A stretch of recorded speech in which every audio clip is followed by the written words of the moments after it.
We are going to be going through the GEO Analytics. And again, like I said, the session will be recorded and we will be talking through how the system works at the end, but giving kind of an update on what is GEO in general. That being said, can you jump over to slide 3, Garrett?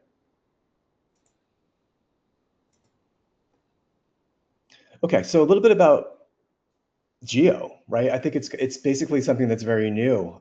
We look at GEO as a new adjustment for an addition to your brand. GEO stands for Generative Engine Optimization, as probably most of you guys know. The practice of optimizing your content to perform well in the AI-powered search engines, like the ones you see on screen here. ChatGPT, Gemini, Grok, Claude, Perplexity being the main players in the field. So there are 3 key pillars for the brand cited within the AI answer. Like what's performing well in the landscape. Second, your messaging needs to be summarized accurately by the various LLMs, as you guys know. And lastly, you must establish yourself as a trusted source so that your articles are the ones feeding the LLMs their answers. Next slide. And of course, GEO should be a complement to SEO by focusing on the AI-generated answer inclusion rather than just page rankings in this space. So the claims are the primary unit of competition. So it should be looked at as definitely a complement to SEO and to anything that you're doing as far as your marketing goes. Crucially, under 10% of the ChatGPT citations originate from Google's top 10 results, meaning SEO alone leaves your brands vulnerable. Next slide. So how do LLMs get their information? And it's done in 4 ways. So it's obviously the generating answers based on the training data, the RAG, where they will, and that's just the retrieved augmented generation. In some systems, they pull live from live web results. And then fourth, reference structured sources. Next slide. So I think the best way to kind of create an analogy around how I've looked at this is look at Google as a librarian handing you 5 books. An LLM is the librarian handing you the answer on a piece of paper. No research, no clicks. That's why the behavior is changing. And when someone does come through an LLM, they're already further along in the buying journey. So the number, and like an LLM visitor is 4.5 times more valuable than the average organic search visitor. And that's pretty important and pretty jarring at this point. 80% of those consumers rely on AI written results for 40% or more of their searches. So AI overviews have grown 116% since March of last year. In our brand influence rank, ChatGPT is now 10th most influential brand in media. It wasn't even in the top 10 last year. So you can see where things are kind of moving. People are actually going to, as we all know, GPT and those LLMs to get their sources. They're not really going to websites anymore. They're getting what they need. And then we have basically on the next slide what we call the new battlefield that we're in. And that would be slide 7.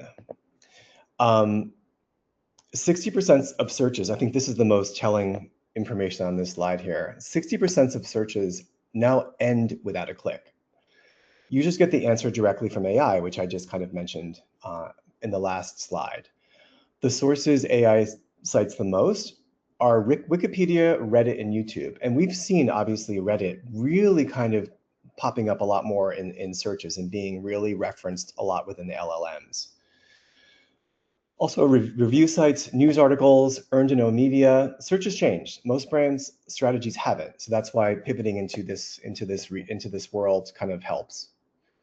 As far as advice goes, keep this in mind. The goal is for your brand to be cited and accurately summarized in the AI responses as a trusted source.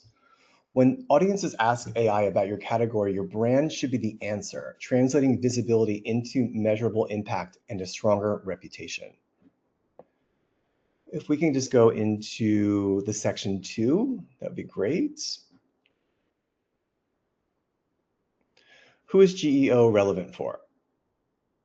PR and comms and marketing. So the next slide, why this matters for PR and comms.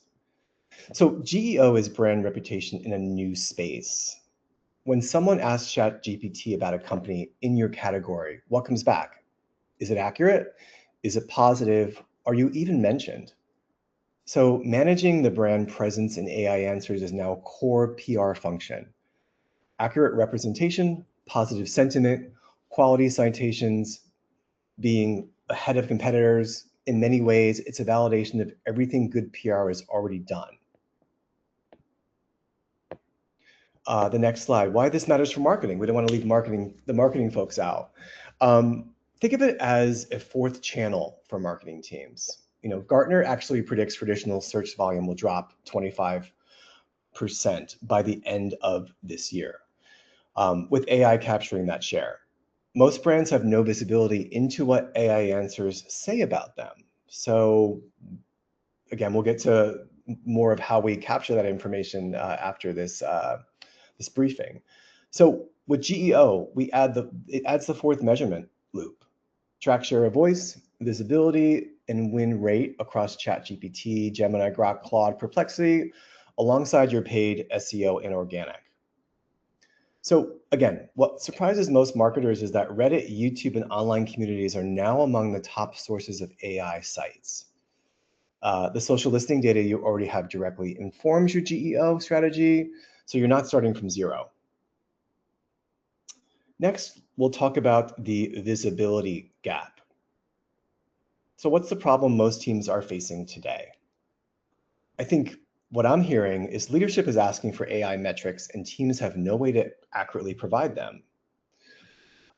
Most people, I know I do, we run manual prompts in ChatGPT and then the same in Gemini. But how do you scale it to take into account all the prompt variation across all LLM and all the markets you operate in? That's where the visibility gap is, and that's where GEO Analytics is built to close. So that's why we created the Onclusive GEO Analytics. Next slide. So how it works, an overview of that. What we do is the Onclusive GEO Analytics module tracks how your brand appears in responses from the 5 major AI engines. So you understand what AI is telling your audience about your brand. You can spot the competitive gaps and take action. The key distinction, though, is the traditional monitoring tells you what content exists. GEO Analytics tells you what AI engines are saying to audiences when they search for your category and what content really resonates with them and what they are using for that. These two things can diverge significantly, and that gap is where reputation risk lives. So the final slide we have is we have created these brand modules from the complete, there's a complete workflow here for you. Understand, measure, and act. And these 3 modules form the complete workflow, basically. Brand identity and perception. What does AI say about you and why? Executive summary, plus the ability to drill into which sites and LLMs are driving negative narratives. Next, the performance and benchmarking, the 5 KPIs across all engines. Share of voice, visibility, average position, win rate, sentiment, filterable by market and by individual AI, source actionability, the exact publications to target. Others tell you what AI says, but we tell you what to do about it.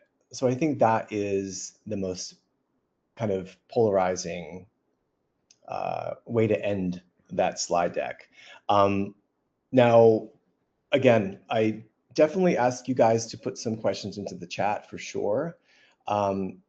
Just to kind of give you kind of backtrack a bit, I'm Tony Collega. I am a senior customer success manager here at Onclusive Social. I work with teams on updating and being onboarded onto the system as new clients, and I help them connect the dots between all of their marketing, social media needs, as like their day-to-day person. So I work with the North America side of the business. Garrett Gordon, he is our partnership, works in partnerships, and he will be doing the demo because he knows the system a lot better than I do. And so that's what we're going to dive into next. Yeah, So thank you, Tony. yeah, you're very welcome. Yeah, good morning, everybody. So, like Tony said, I am the commercial partner here for North America. So, I help strategize with teams if they're using one or more of our platforms to help PR, comms, and marketing teams get the most use and the best analytics for when they're getting those KPIs for their executive leaderships with people internally. So, I'm going to, like Tony said, go actually into the platform. But first, I just want to show kind of the pain point that a lot of our clients are seeing right now. So, just reiterating kind of where Tony was, is the fundamental shift in the media landscape. A lot of our clients right now are getting the questions from their leadership team asking for the specific AI metrics that you just can't benchmark when you're looking at the traditional monitoring tools. Some of those statistics that we're seeing is almost a 15 to 25% decline when we're looking at the organic web traffic, where a lot of people are just going straight to these AI models and getting those answers directly from there. So it's very unclear how those sources are being pulled in for a lot of our clients, and they're trying to understand that. So as I pulled up here, this is Gemini. So the current workflow that some of our clients are actually doing is going in manually across these LLMs and just asking those very generic baseline questions. So this example is Toyota a good brand? Again, you're going to get that summary, you're going to get the pros, the cons, and then kind of that verdict, maybe a couple of those sources included. But then as you want to specifically ask those more categorized questions, so now not only is Toyota a good brand, but is it good when it comes to electric vehicles?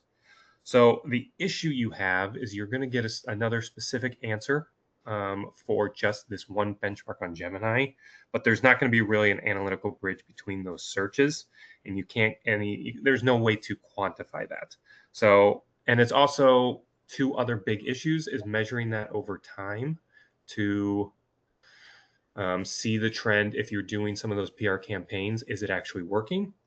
And then how are you supposed to gauge this across all of those AI models across the workspace? So not only Gemini, but how are you being perceived in ChatGPT, Claude, Grok, and then even Perplexity?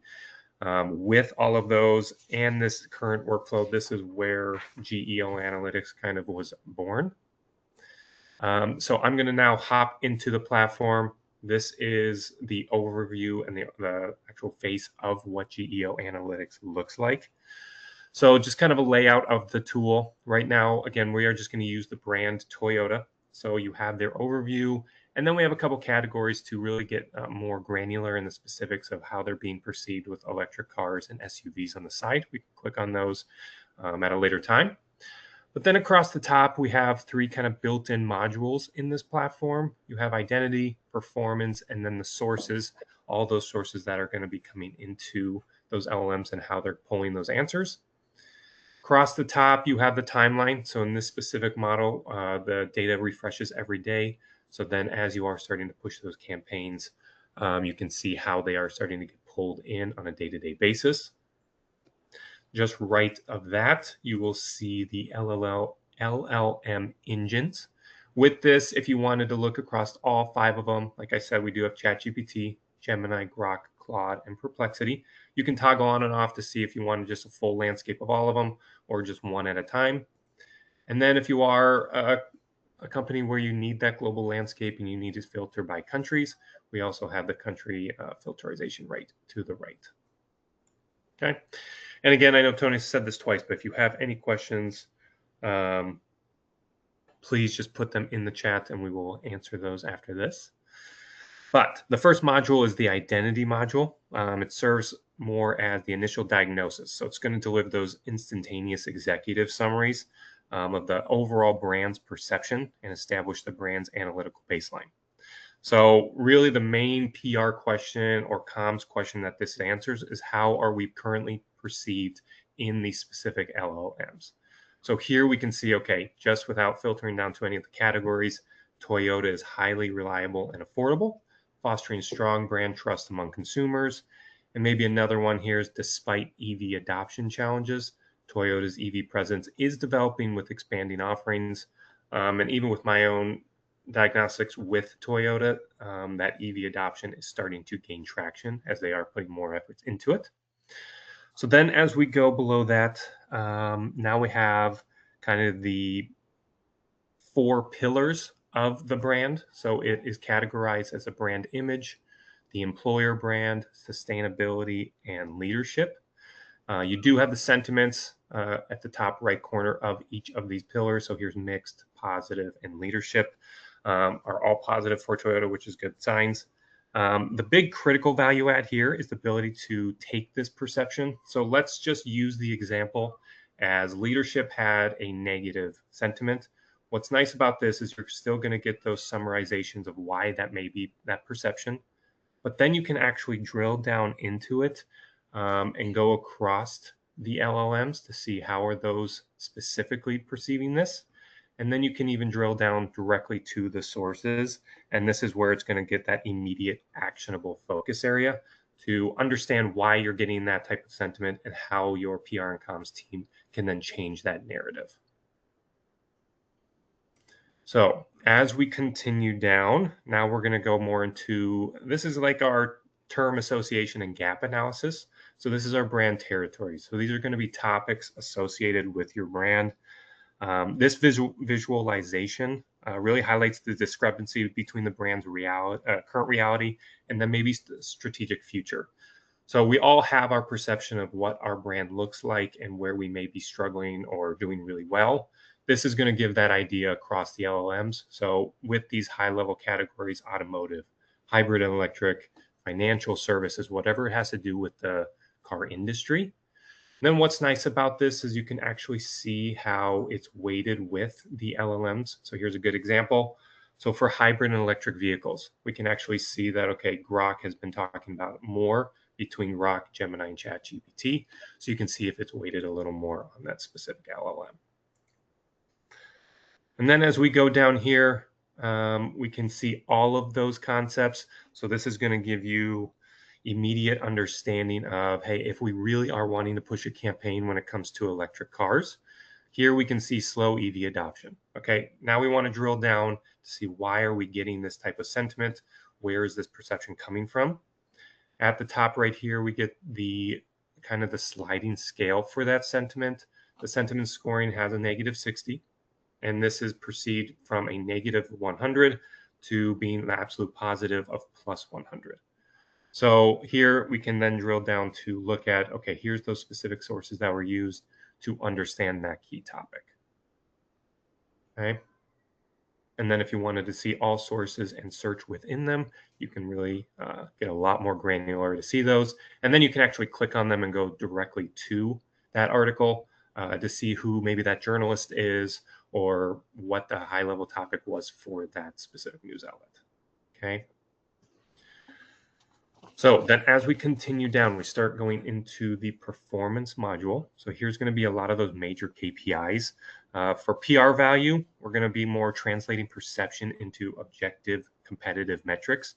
So really this is going to be answering the question, how are we performing against our competitors?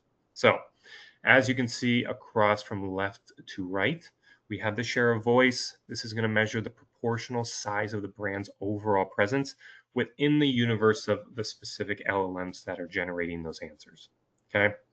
Then as we move along to visibility, this tracks how often the brand actually appears when there's an open-ended question. So an example of this would be, what is the best brand for, let's say, SUVs? So if someone's looking for an SUV, they just want to know what the best brand is, you're going to see how often Toyota would be showing up in that answer.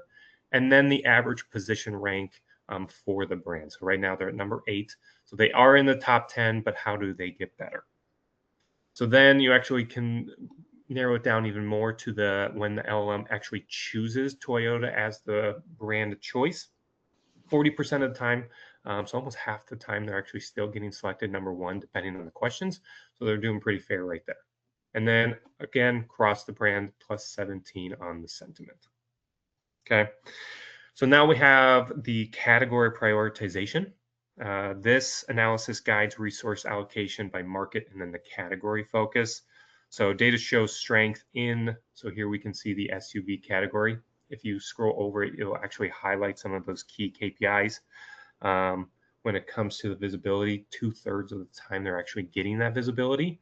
And the win rate right now is actually 77%. So for Toyota, their SUV campaign is actually doing really well. So it clearly identifies that. But then as you see in the monitoring section of these 4 quadrants, electric cars is in a critical area. It has a lot of weakness where the brand is either selected with the visibility and it's almost never selected on the win rate. So there's definitely a mandate for when you need more of that understanding of the strategic work that needs to go into these campaigns. Okay. The visual tool, so essentially for competitive standings in this demo, Toyota is placed in the bottom left. So as we were looking at here, it really is the worst place possible. So as a PR team or communications team, how do we change that narrative in the LLM? Because then as we start wanting to do our trends and as we push more content out there, we want to be able to start seeing this move over to the right-hand side and eventually in that top right quadrant. Okay. And as you scroll down, then you'll see just a nice 1 to 10 brand ranking. It's going to show you against those other main competitors, Tesla, Hyundai, Chevy, Toyota is actually number 4 right now. Here, you're still going to see those metrics. And then if you want to drill down to what are some of those concepts that are pushing this brand ranking overall, you can drill down into each competitor or your own to see what those are. So I'll scroll down a little more into the 3rd section of the module. So now we have our sources. So where are these LLMs pulling all this information to get those answers for the consumer? So here you can break it out by journalism, corporate, review sites, social, whatever it is. Again, if you want to filter down to a direct source, you can do that just by clicking on it here, or we'll just have them all filtered. The big piece of this is it's going to be action-oriented conclusions. So it's really going to be, okay, where do we go from here? And the question that we want to ask is what specific actions do we need to take now? So car and driver, as you can see, is the top domain. It's going to show the domain, what type of source is it, how often it has been used in the LLM answers, and then are they being favorable or unfavorable to the brand? So right now, car and driver does have an unfavorable response. So what we'd probably want to do there is kind of see what those citation signals are giving us. You can actually drill down to the cited URLs. You can actually go to all cited. And then you can actually, this is where you'd go into those specific articles, maybe find that journalist, set up some meetings with them, and just try to help control that narrative. If you do have, as a company, things are changing, these are things where we're adopting with the EV, or if it's SUVs, or if it's reliability, whatever that looks like, giving those to specific sources that it makes sense to do.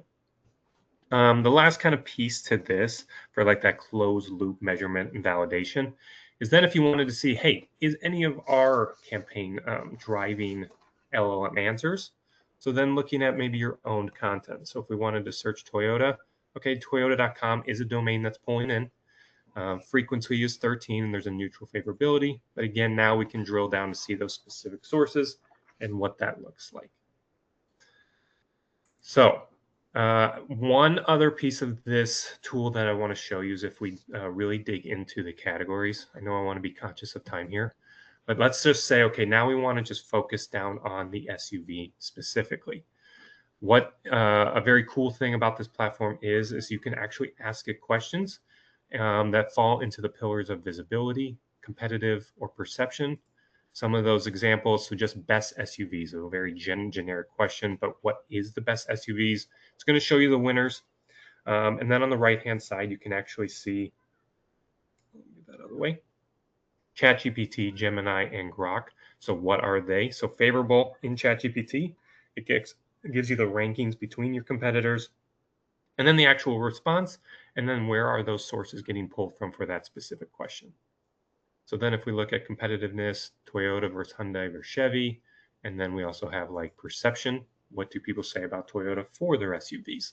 So all these questions can then be generated in here, and you can really see how you're being weighted.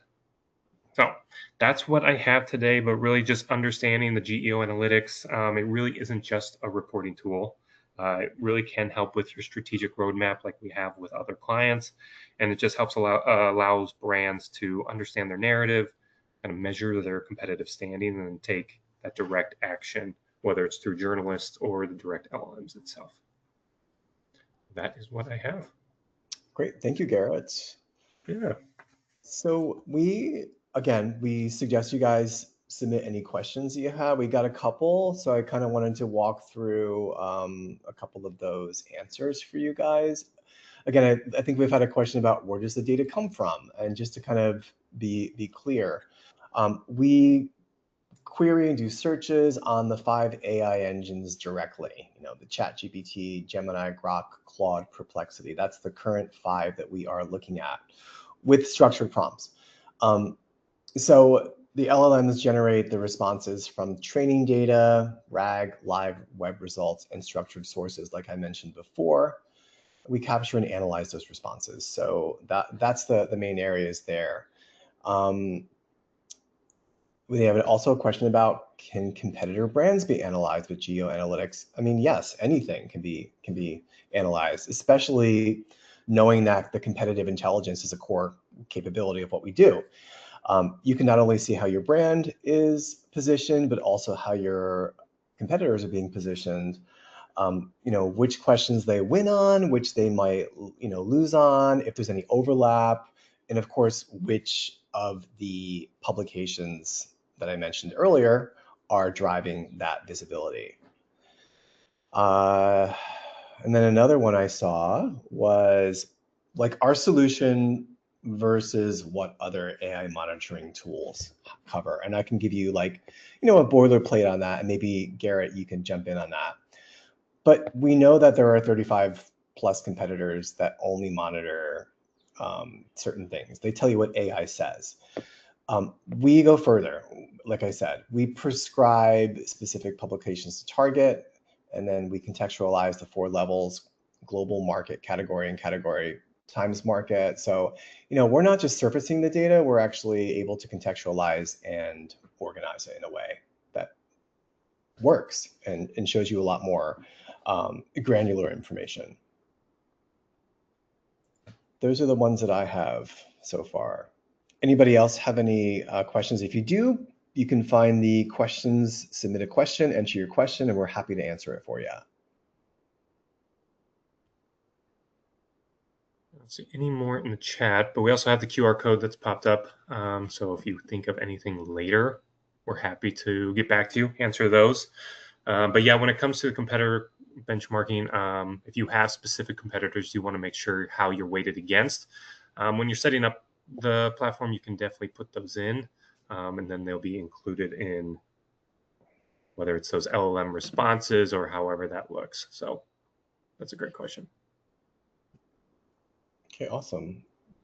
Well, I know that we're all headed into the holiday weekend. I wanted to make sure that, again, we were able to give you guys time to ask some more questions. If you don't have them, like we said, the QR code is here. We're recording this session, so there will be a leave behind, I'm sure, at some point. If you would like more information about, I don't know, pricing, or just any more information about our product that's basically brand new, please feel free to contact us directly, and we'll set up some time with you. I appreciate everybody's time today. Thanks, everybody. Have a very safe holiday weekend. Take care.